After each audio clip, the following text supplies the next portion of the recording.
नमस्कार। Net JRF UPSC की Indian history की सीरीज चल रही है और हड़प्पा सभ्यता अब लगभग समाप्ति की तरफ है। हालांकि अभी 4-5 सेशंस अपने लग सकते हैं। अर्थव्यवस्था की हम चर्चा लगातार पिछले सीरीज में कई एपिसोड से किए जा रहे हैं। उससे पहले आपने सामाजिक जीवन पूरा कर लिया है, इनका राजनीतिक जीवन आपने पूरा कर देख लिया हड़प्पाइयों का। अब हम आर्थिक जीवन की बात करें। अब आर्थिक जीवन के अंदर मैं आज जो चर्चा इस सत्र में आपके सामने करने जा रहा हूँ वो है सैंधव शिल्प कला की।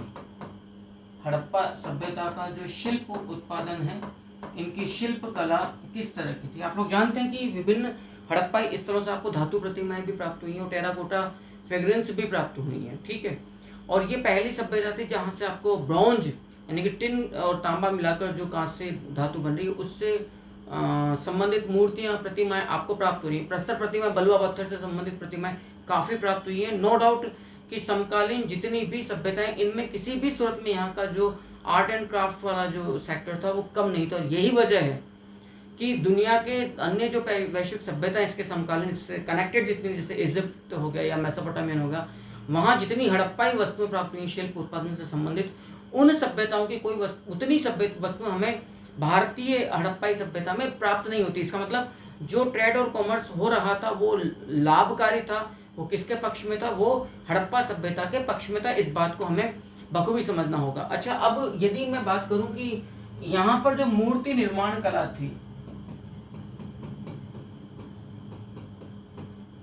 हड़प्पा सभ्यता में, वो मूर्ति निर्माण कला दो प्रकार की थी। एक जो कला थी वो थी लॉस्ट वैक्स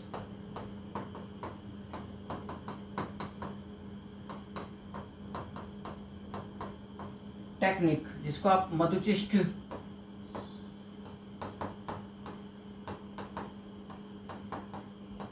कला भी कहते हैं, ठीक है। जो दूसरी तकनीकी है वो है आपका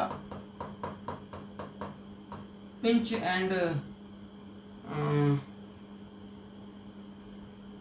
एंड प्रेशर।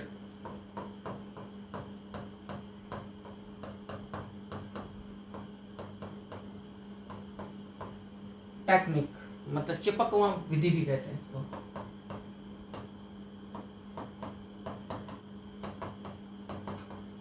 ज्यादातर जो प्रतिमा दोनों ही प्रकार से बनाई जा रही है। It's very unique technique to making, मतलब जो मेकिंग स्टेच्यू जो मेथड है आपका प्रतिमाओं के निर्माण का, लॉस्ट वैक्स मेथड।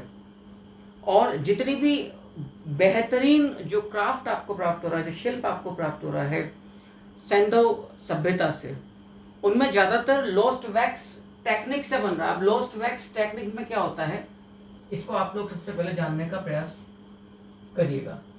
सबसे पहले इस विधि में ये होता है कि आप मोम की एक प्रोटोटाइप प्रतिमा बनाते हैं, याद रखो, मोम की।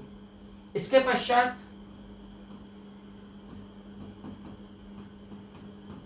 मोम की प्रतिमा पर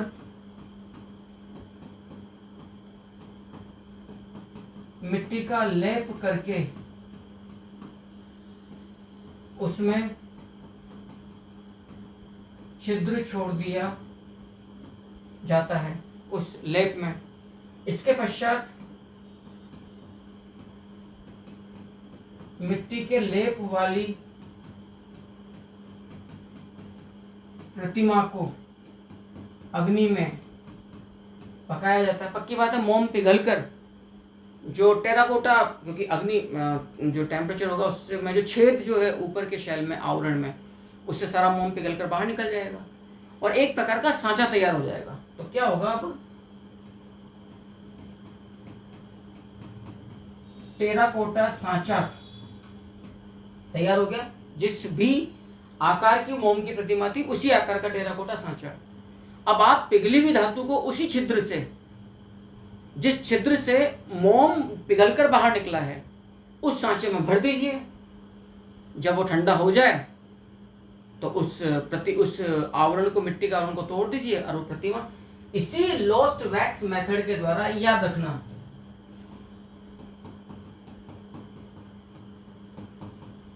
मोहनजोदाड़ो से जो पूर्वी निम्न नगरी टीले के HR क्षेत्र से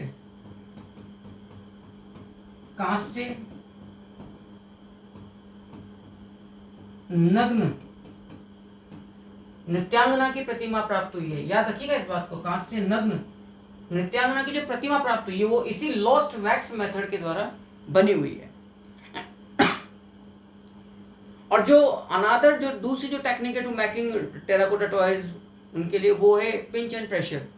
आप उंगलियों और अंगूठियों के माध्यम से गीली मिट्टी को दबा दबा कर अलग अलग अंग बनाते हैं। लाइक डिटेचेबल जो टॉयज होते हैं जिनके अंगों को आप अलग कर सकते हैं, उनमें छिद्र होते हैं तो आप धागे से उनको बांध सकते हैं। क्लियर है। अब जो आपको शिल्प में, इस बात को भी याद रखिएगा,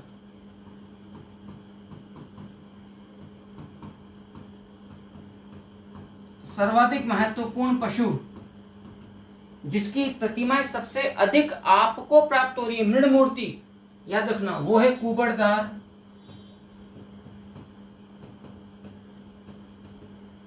वृषभ। सबसे अधिक मृण मूर्तियां यदि प्राप्त हो रही पशु में तो वो कुबड़दार वृषभ की है। सर्वाधिक प्राप्त पक्षी मृण मूर्ति, सर्वाधिक जो जिस पक्षी की मृण मूर्ति प्राप्त हो रही है वो है गोरैया।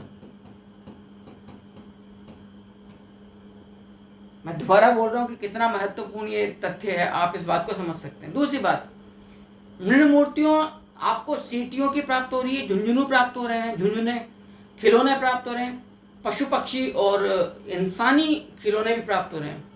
सर्वाधिक मृण मूर्तियां सीटियों की है, सीटियां और झुंझुनू की है, और सबसे कम पुरुषों की है। याद रखिएगा।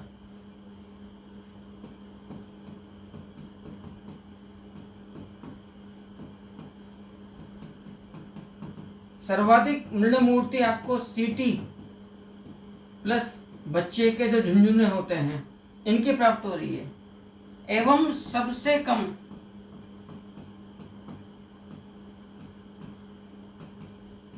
मृण मूर्ति मिली है तो वो है पुरुष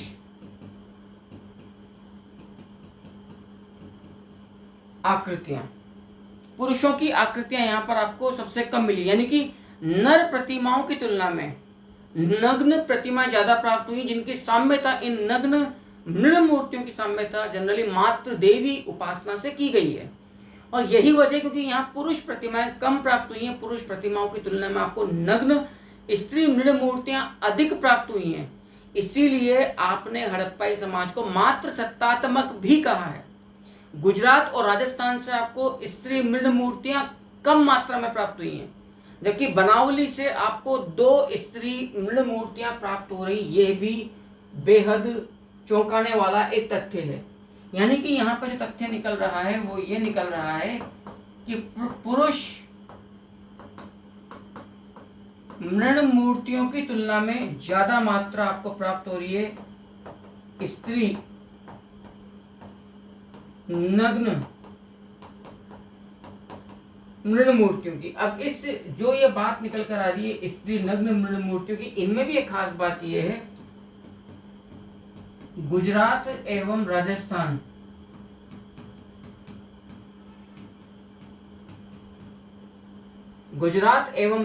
में सबसे नगण्य मात्रा मिली है नग्न स्त्री मृण मूर्तियों की।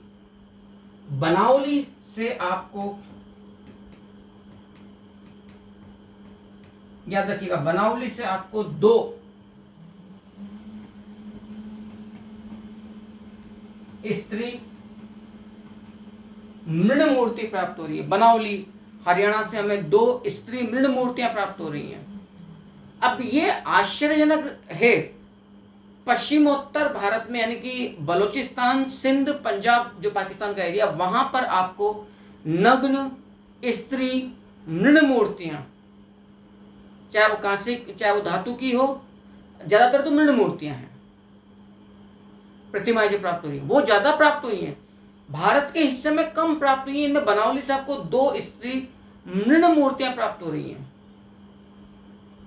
गाय की वास्तविक मृण मूर्ति किसी भी हड़प्पाई स्थल से नहीं मिली है। बहरहाल एक बार आप यहाँ तक की बात को ठीक से देख लीजिए। मैं थोड़ा सा स्क्रीन आउट होता हूँ, आप आराम से यहाँ तक की सारी बात को उतार लीजिए, फिर क्योंकि महत्वपूर्ण तथ्य हैं, इसके बाद फिर हम अपनी बात को। और ये जो अब मैंने लिखा है पिंच एंड प्रेशर टेक्निक, इसमें क्या होता है,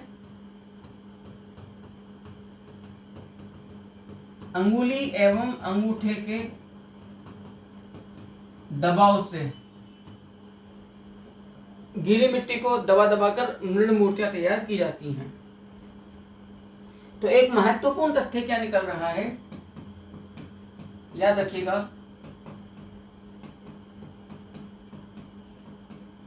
किसी भी हड़प्पाई स्थल से, बेहद महत्वपूर्ण तथ्य मैं आपको दे रहा हूं, किसी भी हड़प्पाई स्थल से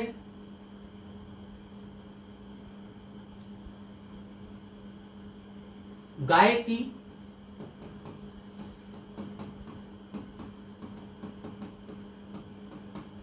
वास्तविक मृण मूर्ति प्राप्त नहीं हुई है।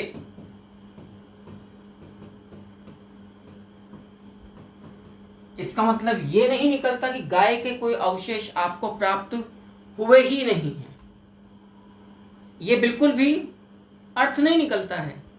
गाय के अस्थि अवशेष प्राप्त हुए हैं। What the thing we are trying to say कि टेराकोटा काउ फिगरिन स्टैचू हमें प्राप्त नहीं हुई है। लेकिन यदि मैं संपूर्ण हड़प्पा सभ्यता में सबसे प्राचीन स्त्री प्रतिमा की बात करूं जो प्राक हड़प्पाई सैंधव शिल्प के रूप में प्राप्त होती, तो वो मेहरगढ़ से है। जितना भी आपको शिल्प प्राप्त हो रहा है, जितना भी आपको मूर्तियां प्राप्त हो रही हैं, उनके अध्ययन से हम ये अंदाजा लगा सकते हैं कि सैंधव निवासियों का धार्मिक दृष्टिकोण भी था और धर्मनिरपेक्ष यानी कि लौकिक दृष्टिकोण भी था। तो सर्वाधिक प्राचीन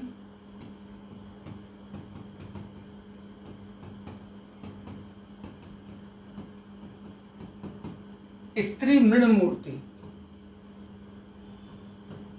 संपूर्ण हड़प्पा सभ्यता की बात कर रहे हैं हम। याद रखना कहां से प्राप्त हो रहा है, मेहरगढ़ से। लेकिन मेहरगढ़ का कौन सा स्तर, प्राक हड़प्पाई स्तर, प्री हड़प्पन जो फेज है मेहरगढ़ का, वहां से आपको सबसे प्राचीन किसी भी हड़प्पाई या संपूर्ण हड़प्पा सभ्यता में सबसे प्राचीन स्त्री प्रतिमा हमें मेहरगढ़ से के प्राक हड़प्पाई स्तर से प्राप्त हो रही है। एक बड़ी अनोखी बात और है, हड़प्पा सभ्यता में जो पुरुष मृण मूर्तियां मिल रही हैं उनको शंख युक्त यानी कि सींग युक्त बतलाया गया है। यह भी बहुत बड़ी बात है।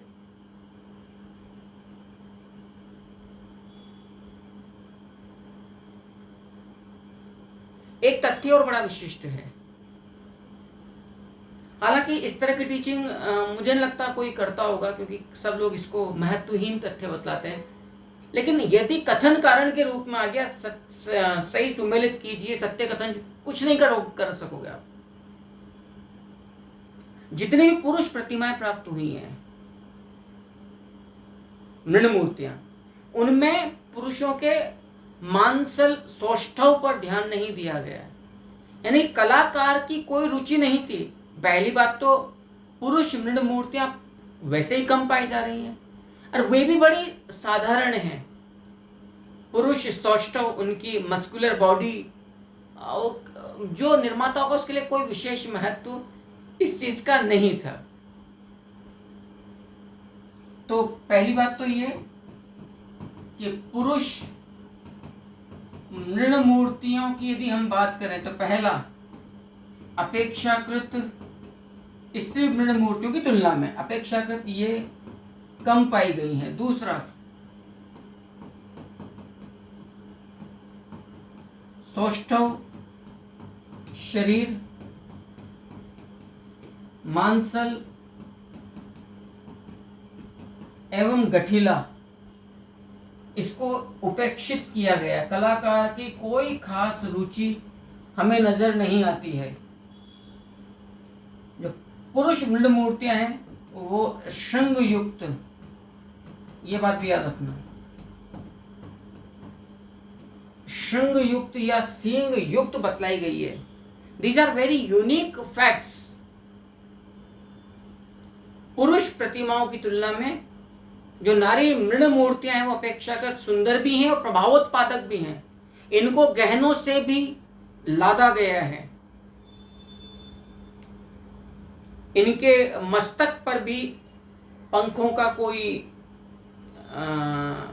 एक आप कह सकते हैं अलंकरण,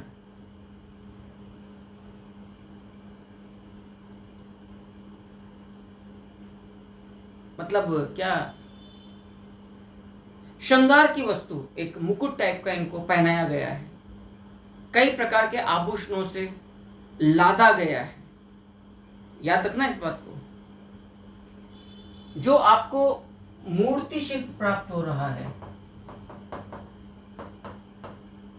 सैंधव सभ्यता का, इसके अध्ययन से हमें जानकारी मिलती है कि संभवतया जो कलाकार थे, सैंधव कलाकार, उनका दृष्टिकोण धार्मिक होने के साथ साथ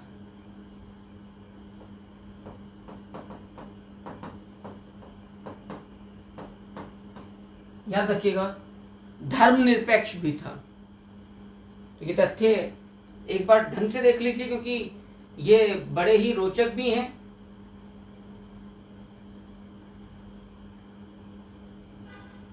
रोचक भी हैं और बेहद महत्वपूर्ण भी हैं। इस बात को भी हमें कहीं ना कहीं समझना ही होगा।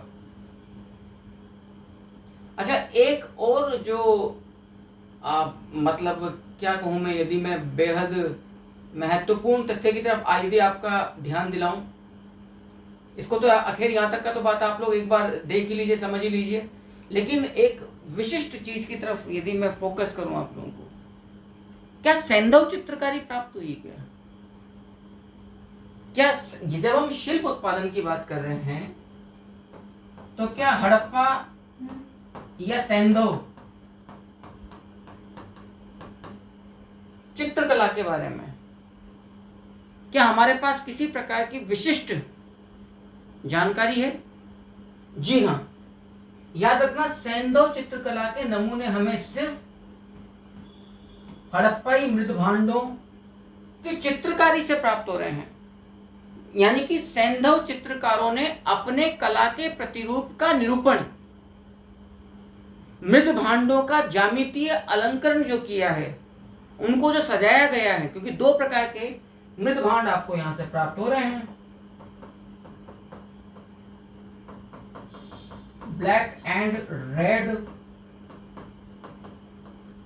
पेंटेड वेयर्स एंड रेड और पिंक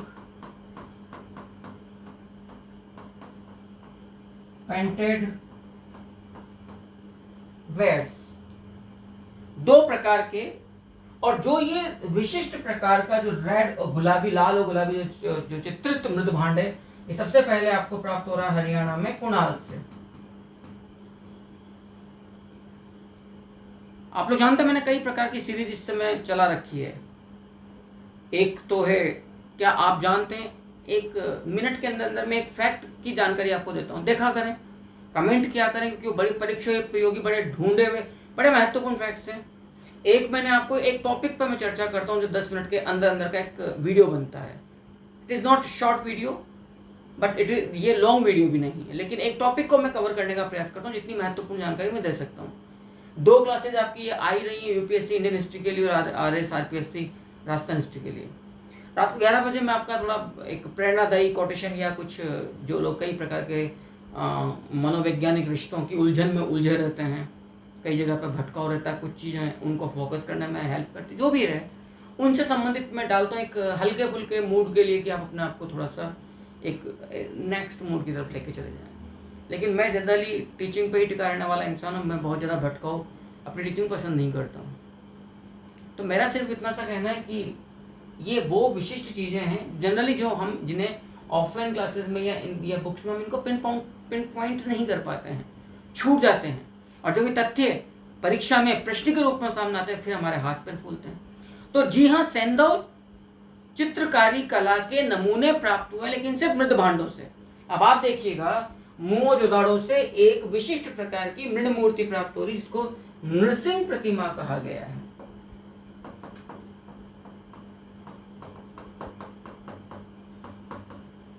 नृसिंह प्रतिमा। और ये नृसिंह प्रतिमा आपको कहां से प्राप्त हो रही है? तो आपका जवाब होगा मोहनजोदाड़ो से। शरीर पुरुष का है और उसका मुंह शेर जैसा है, इसलिए इसको नृसिंह प्रतिमा कहा गया। मोहनजोदाड़ो से कुल आपको 12 प्रतिमाएं प्राप्त हो रही हैं, जिनमें से 5 अकेले 5 HR क्षेत्र से प्राप्त हो रही हैं। कुल 12 प्रतिमाएं।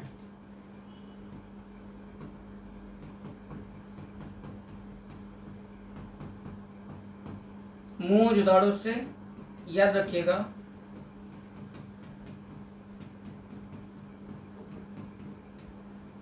कुल 12 प्रतिमाएं हमें प्राप्त हो रही हैं। इनमें से अकेली 5 प्रतिमा आपको HR क्षेत्र से मिल रही है। HR क्षेत्र, जहां से आपको कांस्य नृत्यांगना भी प्राप्त हुई। आप सोचिएगा कि HR क्षेत्र कितना महत्वपूर्ण रहा होगा मोहनजोदाड़ो के अध्ययन या विश्लेषण या शोध के संदर्भ में। मोहनजोदाड़ो से जो 12 प्रतिमाएं प्राप्त हो रही हैं, इनमें 2 पुरुष प्रतिमाओं का सबसे ज्यादा महत्व है।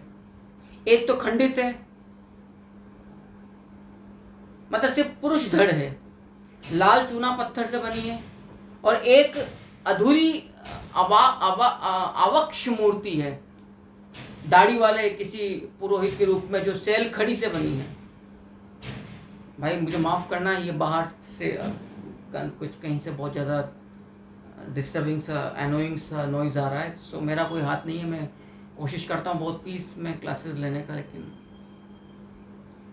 सो कुल जो 12 प्रतिमाएं प्राप्त हो रही हैं, इनमें 2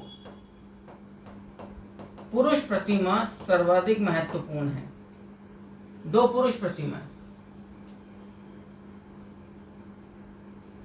सर्वाधिक महत्वपूर्ण है। एक तो है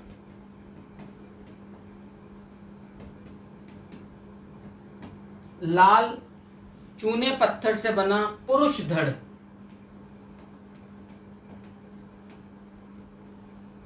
लाल चूने पत्थर से बना पुरुष धड़। तो इसका मतलब क्या निकल रहा है कि इसमें गर्दन से ऊपर का हिस्सा नहीं है, गर्दन से ऊपर का हिस्सा नहीं है। जो दूसरी आपको प्राप्त हो रही है, ये सेल खड़ी से बनी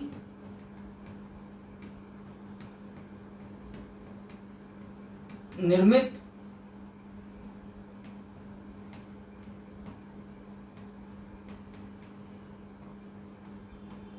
दाढ़ी युक्त पुरुष प्रतिमा है।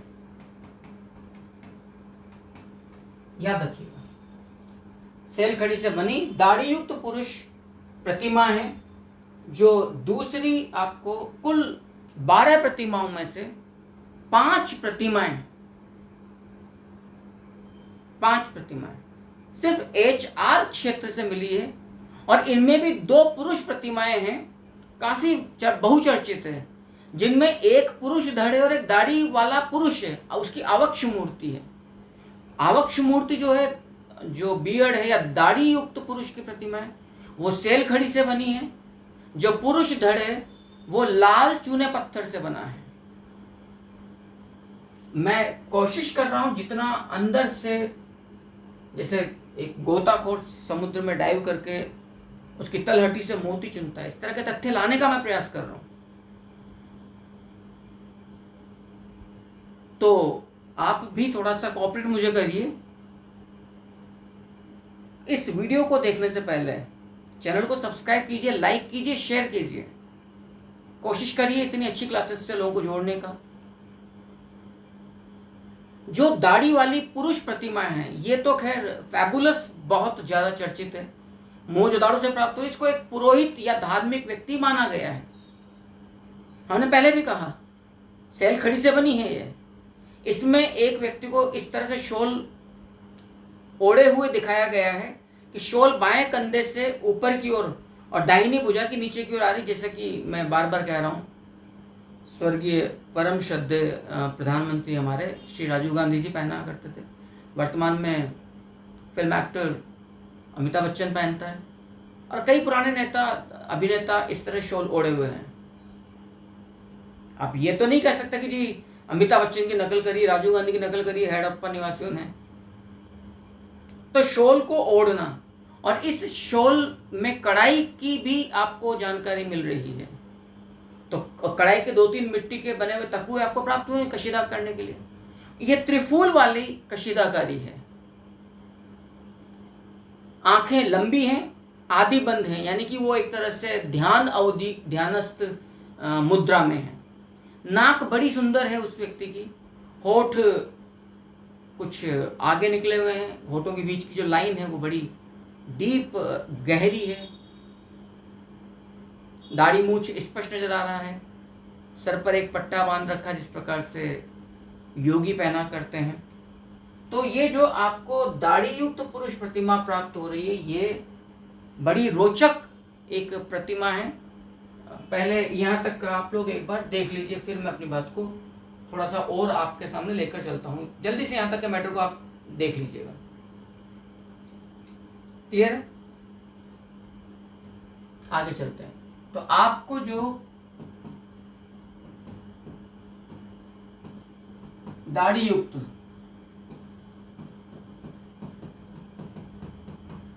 पुरुष प्रतिमा प्राप्त हो रही है, पहली बात तो ये मैंने जैसा कि बोला कि सेल खड़ी से बनी है, और ये HR एरिया कहाँ से प्राप्त हो रहा है? मोहनजोदड़ो के पूर्वी निम्ननगर क्षेत्र से। इसमें आंखें लंबी है,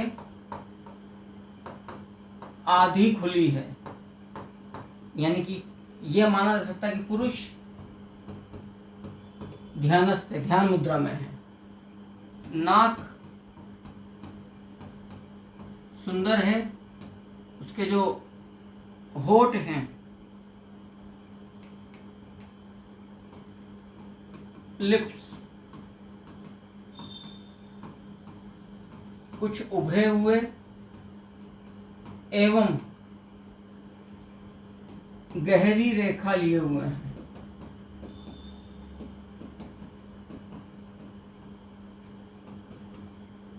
याद रखिएगा। क्लियर है?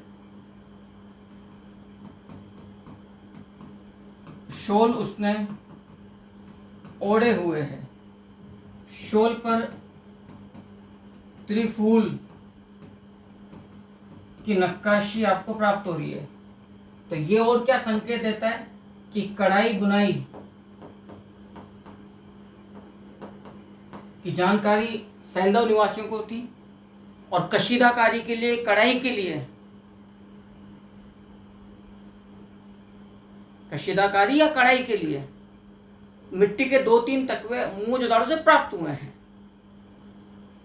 शॉल ओढ़ने का तरीका जैसा मैंने कहा कि बाएं भुजा के ऊपर से शॉल निकल रहा है और दाएं भुजा का जो अंडर आर्म है इसके नीचे से जा रहा है। ये एक बड़ी विशिष्ट इस प्रतिमा से आपको प्राप्त हो रही है।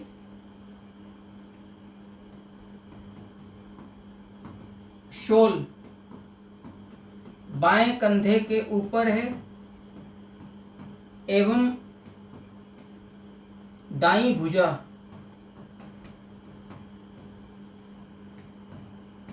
के नीचे से निकल रहा है। क्लियर है मामला? सिर पर योगी या ध्यान मुद्रा वाले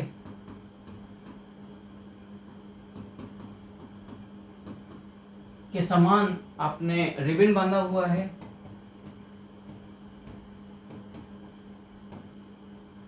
रिबन बांधा हुआ है। दाहिनी भुजा पर एक बाजूबंद है। गर्दन के चारों ओर छोटे छोटे छिद्र नजर आ रहे हैं। उससे लगता है कि संभवतः गले में इसने कोई हार पहना हुआ है।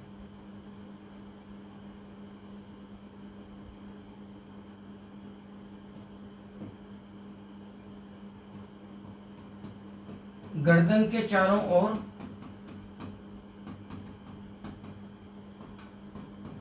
छिद्र जो संभवतया गले में धारण किए हुए किसी हार की आपको जानकारी देता है।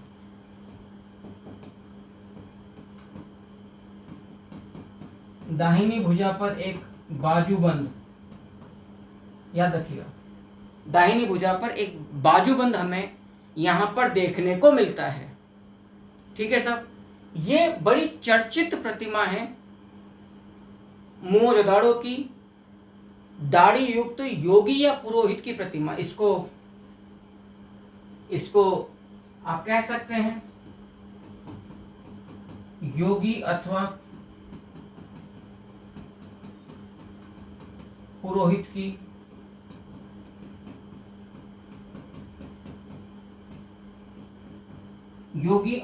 पुरोहित की प्रस्तर प्रतिमा। इस बात को आप लोग समझ लीजिएगा बहुत अच्छे से। कुछ संयुक्त पशु प्रतिमाएं भी हमें मोहनजोदाड़ो के डी के क्षेत्र से प्राप्त हो रही है। 25 सेंटीमीटर ये जो संयुक्त पशु प्रतिमा है, लगभग 25 सेंटीमीटर ये चूना पत्थर से बनी हुई है। इसमें शरीर नृसिंह का, हमने कहा ना, शरीर सिंह का बना हुआ है, भेड़ का बना हुआ है, हाथी की सूंड बनी हुई है। तो ये प्रतिमा जो बताया गया, ये एक प्रकार की, आप सोचिएगा, कलात्मकता, रचनात्मकता की पराकाष्ठा है कि विचार पनपा होगा हाइब्रिड एनिमल के रूप में भी देवता की चमत्कारिक शक्तियों के रूप में, और वो दे दिया गया। तो संयुक्त पशु प्रतिमा, आप यहाँ तक की बात को देख लीजिए, फिर मैं अपनी बात को और आगे बढ़ाता हूँ। यहाँ तक आपने देख लिया, राइट, आगे देखिए। मोहनजोदाड़ो से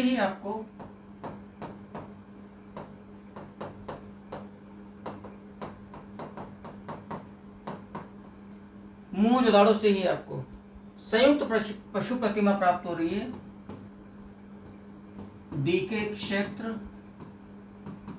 कहां से? मोहनजोदाड़ो से। ये प्रतिमा चूना पत्थर से बनी है, जो लाइमस्टोन होता है उससे, और 25 सेंटीमीटर ऊंची है ये प्रतिमा। इसमें जो शरीर है वो सिंह,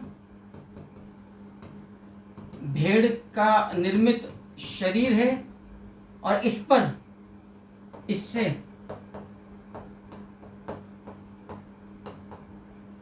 हाथी की सूंड निकली हुई बताई गई है। निश्चित तौर पर जितना मैं समझता हूं कि हमारे यहाँ पर इस प्रकार के आज भी भारतीय इस प्रकार के पशु आकृति, जिनमें शरीर मानव का या कई पशुओं की, हमें जानकारी मिलती देवताओं की।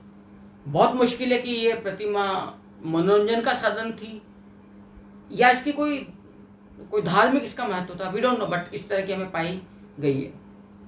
हड़प्पा से सर जॉन मार्शल ने एक नृत्यरत पुरुष प्रतिमा को पाया है जो काला सलेटी चूने पत्थर से बनी है, और उसको वो नटराज प्रतिमा कहता है। याद रखना इस चीज को। कौन? Sir John Marshall.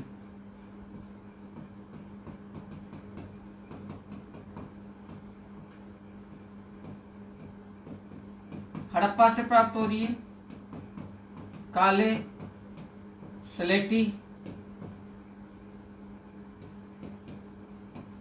चूना पत्थर की बनी हुई प्रतिमा है, हड़प्पा से प्राप्त हो रही है। और नृत्यरथ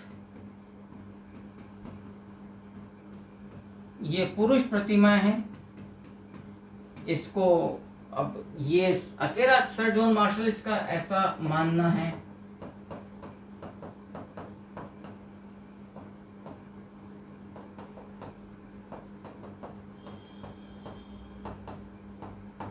सर जॉन मार्शल ने ही इसे नामकरण किया है नटराज प्रतिमा के रूप में। मैं उम्मीद करता हूं कि इस सेशन में दी गई जानकारी आपके लिए काफ़ी उपयोगी और महत्वपूर्ण आपको प्रतीत हुई होगी, और यदि ऐसा है तो प्लीज़ आप कमेंट करके मुझे अवश्य बताइएगा कि ये सत्र, जानकारियों से भरा हुआ ये सत्र आपको कैसा लगा। नेक्स्ट एपिसोड के लिए इंतज़ार कीजिए। कुछ नए तथ्यों, कुछ नई जानकारी, एक नए शीर्षक के साथ हम पुनः उपस्थित होंगे। बाय।